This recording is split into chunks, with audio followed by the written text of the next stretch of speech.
Hey there, Otaku, Ken Chan back with another episode of Go Mega Otaku Gamer Alpha. Now we're doing something a little different this week. I'm here in Pottstown, Pennsylvania, located in the shadows of the Limerick Nuclear Power Plant. I'm here with Scott and Matt of Floating Fish Studios, and this week we're getting it on with the O.O.P, Other Otaku's Property.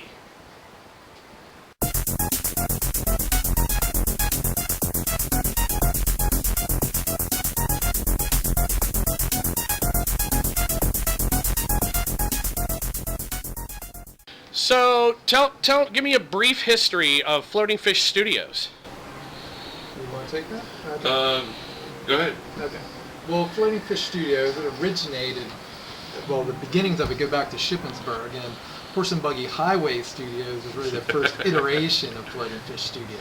That would have been the summer of '88 is when that happened. From there, we moved down a year or so later to Phoenixville, and there was the One Gold Street, and it was Les Plastiques Gold Studios. Les Plastic Skull Studios. Then from there we moved to Pottstown. In Pottstown, the creation of Floating Fish Studios happened. That would have been in the summer of 1990, and Floating Fish Studios 1, which existed there in 1990, was there until roughly 2009, when it moved to its current location here. In the interim, there was Floating Fish Studios 2. Over at my house, which we'll see later. So Floating Fish Studios has been in existence since 1990. Since 1990. Yes. Okay, wow. So that's over 20 years. Yes. Okay, great. And you guys made a soundtrack for a movie. Yes, the Fright World soundtrack for the movie Fright World in 2006. We were basically initially contracted to do a song or two for the soundtrack, but upon some needs during the movie production, or post-production, so to speak, we were drawn in to do some of the sound effects, the whole soundtrack, the picking of the different bands that were used for the soundtrack songs, and the ultimate actual delivery of the overall sound product for the movie. So it all worked out good, and as you can see, I'm wearing the Atari Jaguar headband. Metal or video game stuff in just a moment. But not to take anything away from that. That was quite a learning experience, and I've done some other things, like we did the CD-ROM. I'll let Matt talk about that, with the Toad computers in Severna Park. Yes, the Atari CD-ROM. And that's quite sought after today. For people that have Atari 32 or 64-bit systems, Well, they would have been 32-bit systems. I'm getting confused. That was quite a coup for people to get that. Uh-huh. They still seek it out today, so it was something we could be quite And it was during or because of the development of this CD-ROM that you went to the first E3. Was it the first E3? No, it wasn't actually the first E3. Okay. It would have been 1998. 98. Which I think would have been about the third. Third one. Okay. 95 was the first one. They were kind enough to move it to the East Coast for us, so we were able to get there Exactly, quite cheaply. Yeah, we went to Atlanta, and it would have been 98, or as they call it down there, Hotlanta. It was Okay. very hot, as Scott can attest to.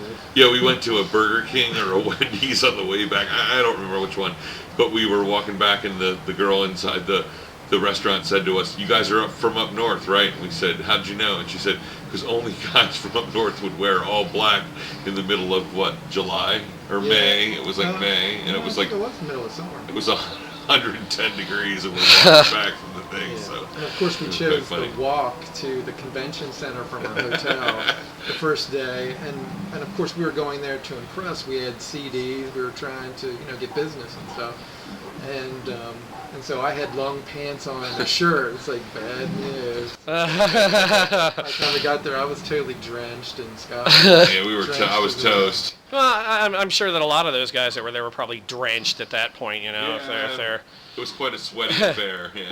whether they're hot, even if it wasn't hot, they'd probably be drenched because they're just nervous, in general. Yeah. So that's great. That's great. Yeah, so everything from soundtrack to E3. That's excellent. And as you know, doing some recording at the different studios, you've done some albums there. We've done some albums there. Some other friends of ours have done some albums there. Right. And the one thing that we'd speak to is that people anymore, I don't know in your world, but do they still buy CDs? I mean, we need to actually, we kind of have a root in, we want to hold a product in our hand and see it there. So hopefully if the viewers out there like Floating Fish Studios and would like to check some stuff out, they can either get it in the physical form or in the virtual form out on the internet. But we're still quite believers in the physical product, as you would attest Yeah, to. but I mean it's available both ways. I mean, you can go to iTunes and download our stuff. So check or it if out. you want the physical product, you can order that from any store as well. Okay. So, That's very great. cool. Floating Fish Studios. Okay. Now let's have a look around. All right, cool. Let's go check out some video games. Okay, Otaku, having been in some bands myself and having recorded at studios, including this one, I know what it's like when you have a bass player and a drummer that need to lay down tracks and the singer and the guitar player have nothing better to do.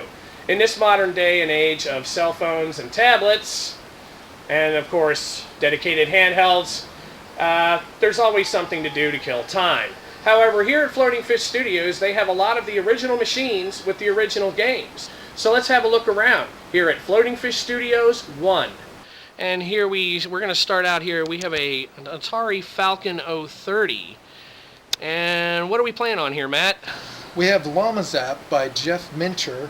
Some of you may know Jeff Minter from such Atari classics as Tempest 2000 and Defender 2000. Yeah. He's also done a bunch of Virtual Light Machines, the Virtual Light Machine which is in the Jaguar, but also the one that's in Xbox 360 is Jeff Yeah. Minter. Right. Nuon Virtual Light Machine. He's done other games too, but he really got his start back in the old Atari days on the Atari ST and also on Commodore 64 he produced games. But he moved and mainly did a lot of Atari stuff, and Atari people really revere his games. Uh-huh.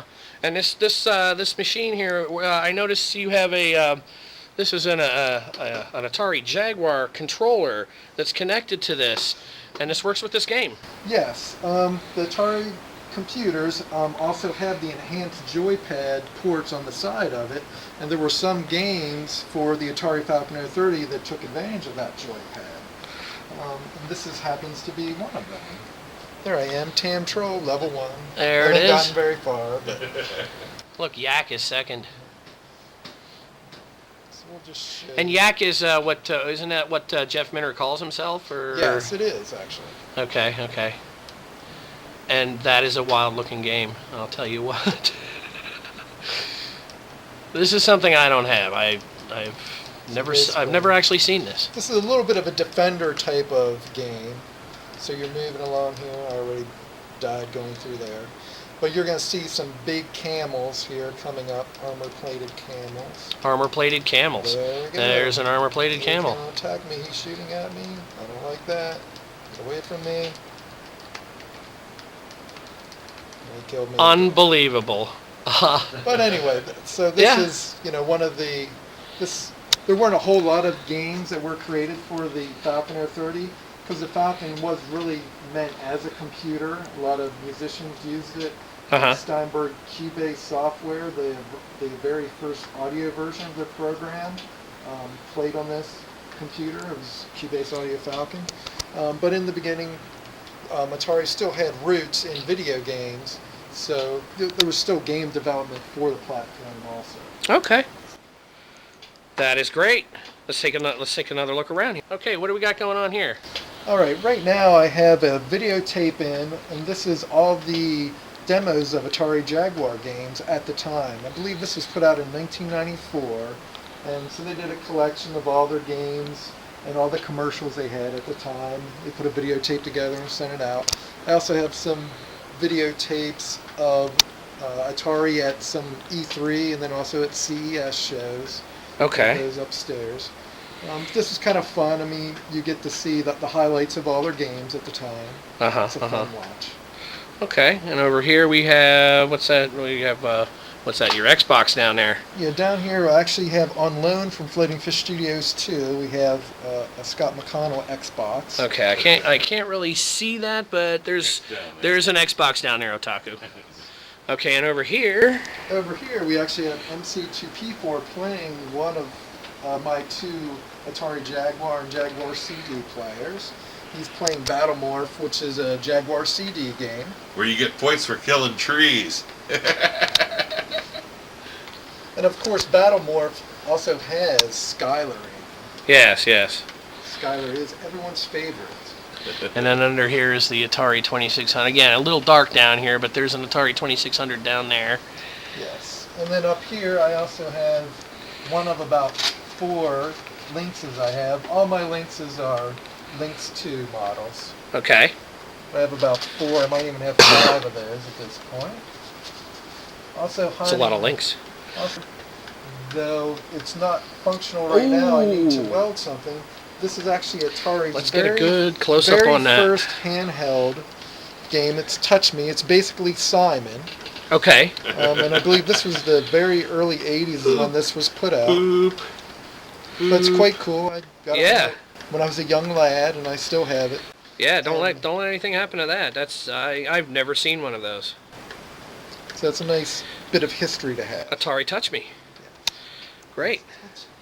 Okay, and over here, what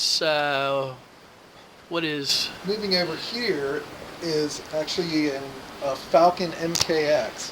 When Atari was getting out of the computer business, they had sold the designs to their computers to a company called C-Lab, who originally had made software, music software for Atari computers.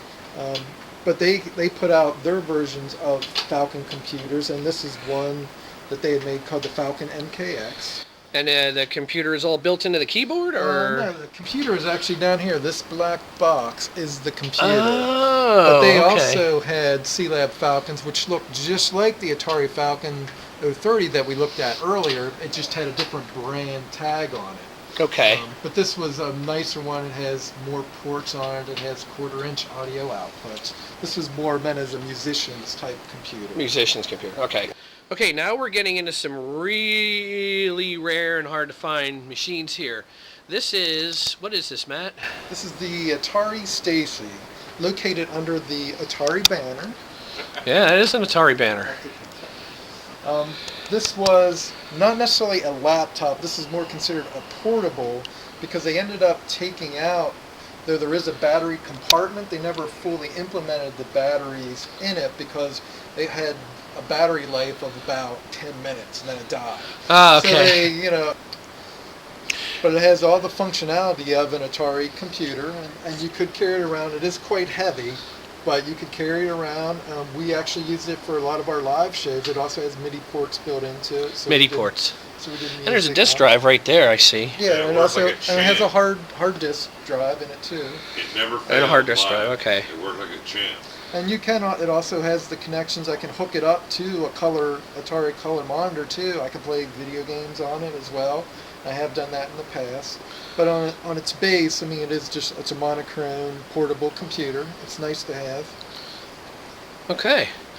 And what's this? And then beside it over here, for all you Terminator 2 fans, might remember John Connor opening up. He had a Atari portfolio, and what he was breaking Can we bring into- this up? Can we pick it up and bring it Yeah. over in the light a little bit? Yeah.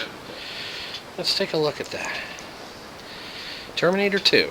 Terminator Okay. 2. So we have the Atari portfolio. This is basically, it's an MS-DOS computer. Okay. It's just small. It has a keyboard. It has card slots on both sides. One is memory, and one you could put programs in.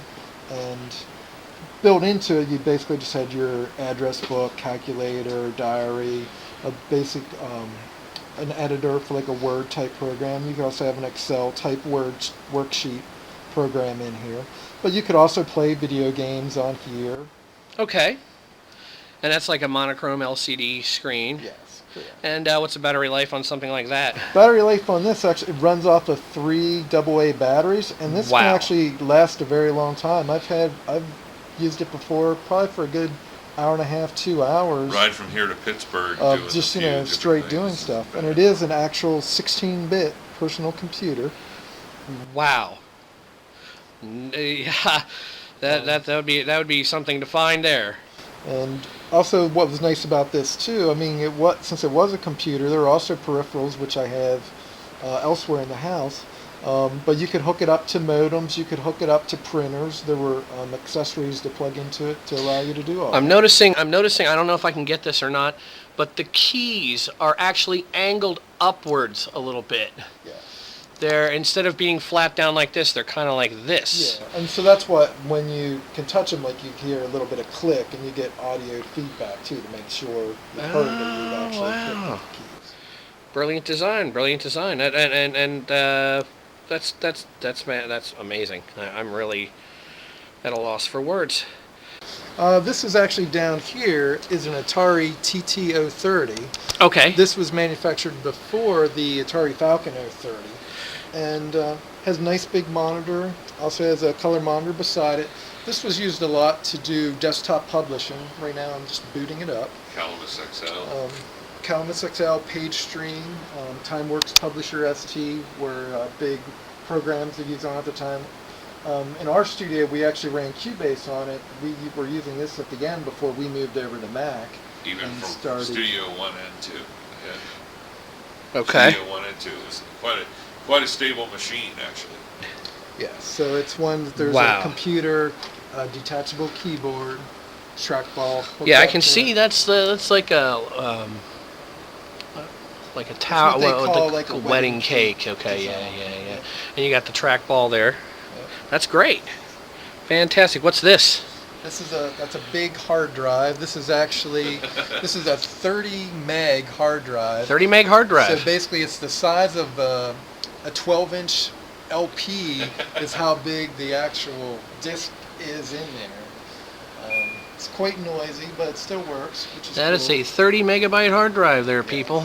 Look at that. That's back when 30 megabyte hard drives were like $1,000. Oh my God. And this thing is booting up. Wow, look at that. Okay, we're up here in the living room of Floating Fish Studios 1. And looks like more Jaguar action going on here. Of course, there's Jaguars all through the house. Okay. So in here we have another Jag system with the Jag CD on top Okay. of it. Little dark under there, but I can see. And this Here's a unit, controller. We also have the Pro. Ah, yes. Yes, the 6-button Pro. which is Yep. awesome. Elusive. Those are elusive. Okay, also in here, this is where the libraries are, so there's a bunch of games down here, card Mhm, games on this side. Over on this side, we have more cart games along with the CD, Jag CD games. And that's another links in there? This is a Lynx. This is my main... That's one of the, what you said, 5 Lynxes that you have. Yes. So in here, there's another Lynx 2 system, Okay. along with Visor, which you need when you're at lunch, eating, and you need to get your game on. You need to put on your visor so you In can play Valley Forge games. Park. Here's Look at my those games. Library of games, and each of these is about 3 deep. 3 so, deep, okay. So there's a bunch of games. That is a bunch of games. in here. Ah, controllers. These are Ah, the yes, classic yes. 2600 Hello. controllers. I also have a jack system with the games built into it. Yeah, I used to have one of those. I don't know what happened to it. Yeah, and you got more carts on top. Or no, there's a disc. You got Dragon's Lair, Battle Morph, Yep. Mist, Highlander, and Hover Strike. And if we move up here a little bit, we have our I think I can get that Atari really good. 7800. Yeah. That blends in. You can't even see it from out here. Beside that is the Xbox 360. 60, okay. Then we open up the drawer here, and then we have the library of all the 2600 and 7800 games, along with the very poor 7800 controllers. And I also have a Turn your nice hands little into crabs. Yeah. Okay. keyboard Okay. controllers for 2600. I haven't actually used that with any games, but I do have it. Fantastic. Fantastic. So that's the living room spread. Awesome. It's the living room spread. In addition to this, there are some systems which aren't set up and hopefully still out in the garage area. There's an Atari 130XE and an 800XL, which I think may have been lost in the move, but I'm hoping that they're still out in the garage in a box. Okay. And that's about it. There's also have an Amiga 500 out there. There's a bunch of other Mac computers, which we didn't show you. I have some game systems for Mac as well. And there's PCs out there, though I never really played games on PCs. Never liked PCs. Okay. That's great. That's great. That's a nice collection. Very tastefully put together. Some really rare stuff there. Great. So thanks for coming to Floating Fish Studios 1. And Okay. soon we'll be going to Floating Fish Studios 2. Two. To see MC2P47. Okay. That's great. All right, Otaku. Looks like we're on the move here. Okay, Otaku, we've made it over here to Floating Fish Studios 2. Let's have a look around.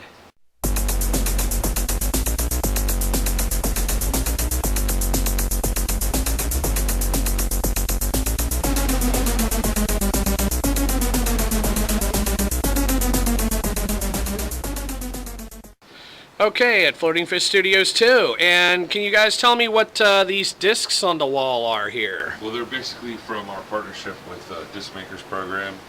Different discs that we've done, as far as also bands that we've brought into the studio to do work over at Studio One for packages that we've actually produced and then had mass produced at Disc Makers for distribution. Okay. So there are 3 Any Questions CDs, a Punch Drunk CD, an Obomatic, and an Imbued Baggery. Okay. There you go. All right. So, welcome to Floating Fish Studios 2.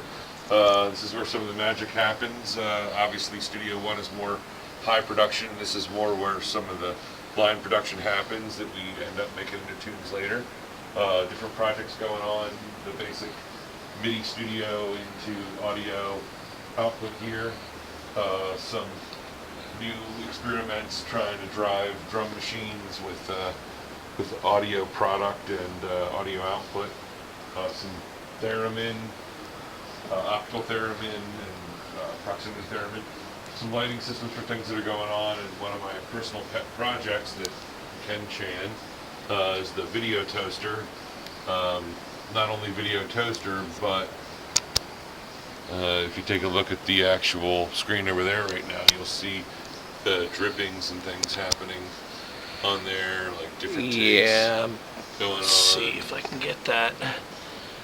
Yeah, people are dropping in and out. Crazy kind of video effects. But also, something that we had been involved in our days, as we had mentioned before, about doing the CD-ROM with Toad computers and all the various and sundry people that we met during that project. One of which was the company Sono Vista, and they made a video synthesizer that is used was used by MTV and other people to do their backdrops for their videos and things. And I'm just showing some things here. We're driving actually audio coming from the audio studio into here and driving all these different particular situations. This being Mecthuga, that up there is Video Master. This is Sono Vista Systems. Video synthesizer. It does all different kinds of stuff based on audio input. And then mixing this all through the actual video mixer here, and have an actual online video toaster doing those wipes that you saw earlier. Also, we're going to probably start working with some other types of video toaster situations with the second machine. Okay. So what is this? Who makes this video toaster machine? Well, this was new. This was new tech out of where was it, Matt? Like Massachusetts or Maine or somewhere East Coast. And so what they did was they did Video Toaster 2.0, which is on the Amiga A2000 frame that you see here in front. And they went up through Toaster 3000, 4000. They also had some proprietary systems, but most people would know this through the show Home Improvement, where they did different types of video wipes. If I choose a different one here, and you actually go behind me and go look at that screen right there, I'll show you one that looks a little bit like something people probably saw. You know, like something like that. Oh yeah, or, yeah. Or the crackle. You know, where it falls away, Yeah. it's a crackle. Right. Or even like the blocks. So if you look at that one, you know, kind of goes out to the color bars and does all kinds of crazy stuff. And the other thing that we can do with things like this, and this is just to show you, you know, obviously time allowing, I've actually made some resources that are like frozen, colored snow, explosions of televisions, things like that, to feed the video toaster and to be able to do these different things, you know, where you can still and affect and paint and negative out like different things to the video and all these kind of things, and run it through different systems to make all kinds of weird looking stuff. Okay. You know? So just kind of what we've been into recently. And this is a Amiga 2000 computer? Yes, it's an Amiga A2000 frame, which is really, in my opinion, in my humble opinion, it's the one frame that's actually able to be really altered and made into something that can do broadcast quality television. Okay. As you see, I have a center point line going through my video right now, and that necessitates a little bit of calibration, but nothing that's outside the realm of doable. Okay. And these things you were talking about earlier, these this video synthesizer you're running here, again, a Falcon 030, Atari Yes. Falcon 030, and this is a Mega STE4. Mega STE4. Yeah, all 4 meg And- of RAM. And this So- actually connects to, this is the Mega ST4 Well, up what's here. happening right now is I'm actually pumping signal from the video signal generator and the signal processor mixer here, and I'm feeding it out to different locations. So that's actually feeding through a live capture situation with Okay. Video Master up there. And this is another 1040 ST. Yep, that's an STF actually. STF, okay. Yep. Looks like it got a couple of keys out on it there. Yeah, I bought it at a yard sale. So. Okay, okay. Great. So- Okay, and this is a Nuon enhanced Samsung, what is this? Or it's a Toshiba actually. Oh, The Toshiba. Toshiba SD 2300. It's the more slimmed Oh, it's this thing down here. Nuon light synthesizer. I'm sure it has full Nuon capabilities for the games, but the visual light machine that's inside it, that was designed again by Jeff Minter, one of our heroes, is not the most full one. There's another model of Toshiba that actually does a little bit more, but it's quite good. It's quite useful with the Nuon and as you can enhanced. see, you get and easy enough, if you can get your hands on a Nuon player, you can get the Nuon controllers. And that is the Nuon controller. Let's, Yes, let's sir. have a look. It's the Logitech So let me Nuon see, controller. Let's see if we can get this. Yep, the Nuon It's got the logo back right there. buttons and the whole deal. And you can get Ballistic 2000, I think Tempest, or not Tempest, but is it Tempest or Defender 2000? One of those games. Something that somebody did was really good for that. I think it's Tempest 3000. That's what it is. And I've never seen that, so that just goes to show you how rare that particular machine can be. But it was a good combination for me because I only have 3 or 4 inputs that I can input directly into the machine, Uh-huh. the video machine. So in that respect, it serves a dual purpose. It actually plays DVDs, but you can actually also use it as a virtual light synthesizer. So Great, very great. good. So why don't we take a look at the Yeah, the game room? let's take a look at this room here. All right. Pachinko. Right, we all know what Pachinko is. There you go. It's all good. Little balls go in, little balls come out. Here we got PlayStation 2. Playing what game, but what else? Right? You know what this is. It's N2O. What'd you want that game for? That game sucks. No, actually, it's quite fun, but that's just Yeah. what a guy said at one of the places we went to go buy games. Okay, so you got N2O. And then over here, course, you got original 2600, which I didn't have as a child. Why didn't I have that? Why is that, Ken Chan? I'm not sure. Because I had an Atari 400. Oh, where you okay. could play Pac-Man, otherwise known as our friends as Sack-Man. And it plays just like the original arcade stand-up. Now also we have the legendary Flashback Atari game. Sorry, flashback right there. Yep, we got that punky going right there. I think this is the right one. Nope, maybe it's not. Okay, here we go. We don't want to play that. Let's play Asteroids. It looks quite good. It's like 70. Is this like 7800 Asteroids, Cheryl? Well, yeah, that flashback unit is made to emulate the 7800.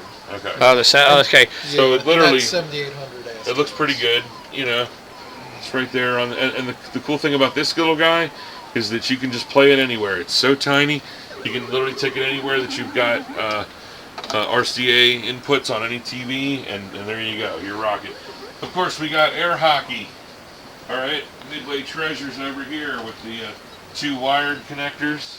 Kind of dark over here, but there's a Xbox sitting here. Xbox, 3 TVs. And 3 Xbox. TVs on that Xbox. And the ability for 4 people to play Gauntlet Legends. Of course, you got to be able to play that, right? Right, When you have right. people over.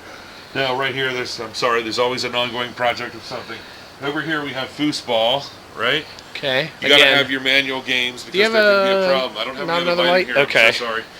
But if you look to your right, after the foosball table, you have Kirby playing on the N60, or what is that? That's a GameCube. GameCube. Okay, playing Kirby. And over here we have the bar. You probably can't see me, but...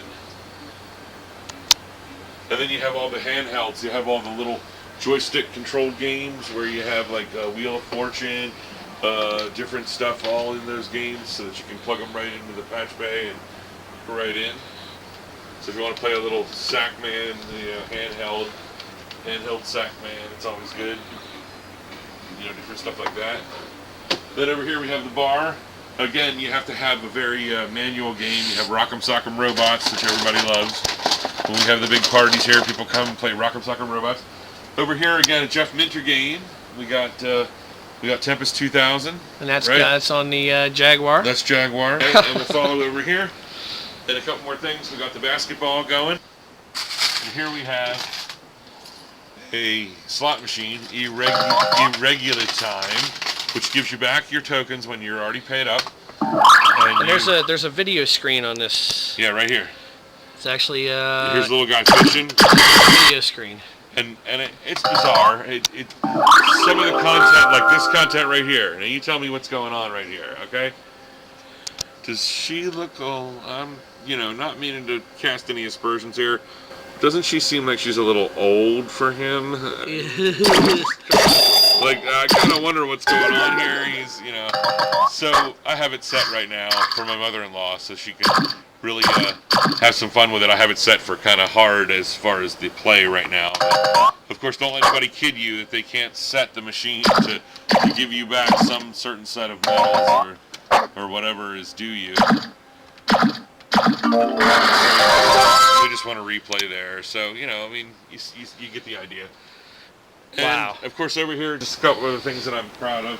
When I moved into this house, we got the pool table. That was in the other room, as you probably saw in the studio. Most studios don't have 3 green lights above the middle of the studio. That's where the pool table was. We had it moved over, and the gentleman that moved it actually dropped it, and somebody else fixed it and perfectly balanced it, and it's now wonderful to this day. The other thing is the Genesis machine with Terminator 2 on it. Right now, it's hooked up to play actually from the joypad, but of course, as I can slide behind you here and show you, my good friend Ken Chan, who is always looking out for things for me that I need, or think that I need, I got the Menacer. Oh, so I wow. can stand across the room and go ching ching ching ching and kill T100s and T808s and all that kind of fun stuff. Learned how the Rube Goldberg machine worked. Picked up a pinball machine. This isn't actually a box of doorbells. This actually is one of the first digital machines that came out. It's Silverball Deluxe, and have cleaned up the play field and learned how to wax things and change out all the rubbers and all the different stuff. And as you can see, it plays quite nicely now with new pinballs, and this is definitely one of my most proud moments, only because I never thought that I would own a pinball machine in my own house that actually works correctly and does everything, and I could learn how it worked and figure out all the different things that need to be done to make it work. And it truly is a mouse trap. You roll the dice, move your mice, build a trap kind of thing. But it's quite fun. A little bit more Jaguar. We have Raiden playing here, and as you can see, my Jaguar CD is lonely, poor and lonely, laying down there. Playing a little, I'll just boot up Raiden and let that go. And of course, last but not least, finally, the Midway cabinet. They sold these at Target, and they had quite a few games in them: Rampage, Sinistar, Satan's Hollow, Root Beer Tapper, Defender, Timber, and Wizard of War, as well as my personal favorite, Robotron. It has the two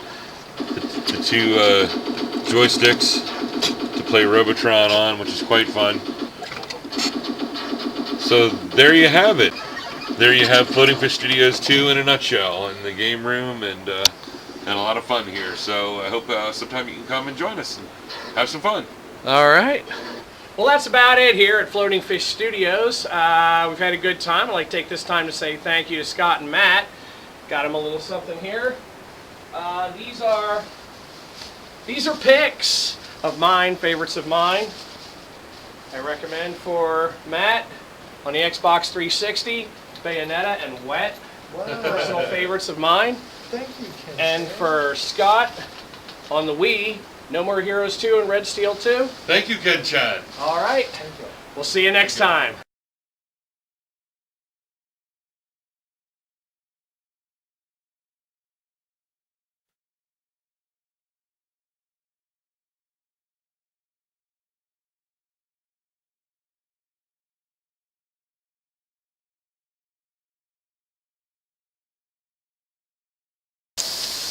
We're getting to the climax.